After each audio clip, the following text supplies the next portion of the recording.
bagă la cap ca antinevralgicul.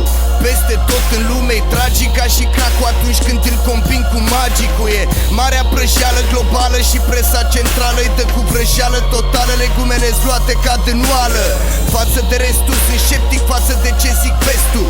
După avort și familia gay legalizează incestul. Față de cum percep tu sunt sceptic față de sceptru, că tot comite abuzuri și tot încalcă drepturi. La microfon sunt singur, fără târfe și cărtițe, fără strâmbe și sulițe, fără surle și trâmbițe, fără mistificări, tâmpenii, clasificări, criterii, fără jumătăți de adevăr ca memorialul durerii. Nu-mi cere să scriu pe CD-uri, să dau interviuri, deși am mai multe mic-uri decât pune serii.